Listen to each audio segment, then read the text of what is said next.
Serial Anupama के upcoming track में अब कहानी एक नया और धमाकेदार मोड़ लेने वाली है, क्योंकि आखिरकार अनुपमा के सामने उसकी सबसे भरोसेमंद दोस्त रजनी ताई का सच पूरी तरह खुल चुका है।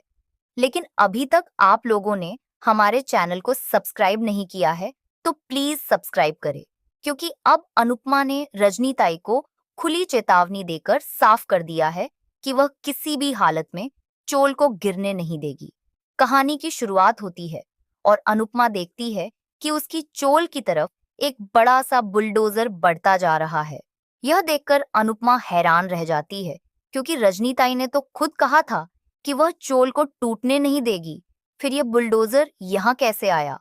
तभी वहां पर रजनीताई भी पहुंच जाती है और अनुपमा को अकेले में ले जाकर बहलाने की कोशिश करती है और कहती है कि बिल्डर और बड़े बड़े लोगों का इतना प्रेशर है कि वह मजबूर है। यह सुनकर अनुपमा के होश उड़ जाते हैं और वह रजनी से पूछती है कि अगर ऐसा करना था तो अब तक सबको धोखा में क्यों रखा। रजनी फिर चतुराई से पैसे निकालकर अनुपमा को देती है और कहती है कि ये पैसे चोल वालों में बांट दो, सबको नए अच्छे घर मिल जाएंगे।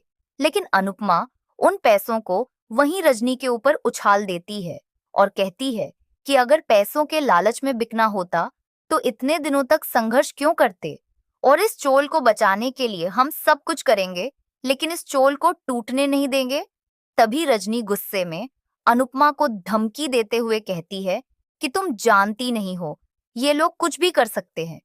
ये सुनकर अनुपमा को सब समझ आ जाता है कि रजनी खुद भी इस खेल में शामिल है और उसने भी पैसे खाए हैं। इसलिए अनुपमा बिना डरे रजनी को साफ साफ कह देती है कि तुम लोग जो करना चाहो कर लो, मैं किसी से नहीं डरने वाली। यह सुनकर रजनी तिलमिला जाती है और बचपन की दोस्ती तोड़ते हुए कहती है कि अब देखेंगे इस लड़ाई में कौन जीतता है। और अब अनुपमा को अपने हक और चोल वालों के लिए बहुत बड़ा कदम उठाना पड़ेगा।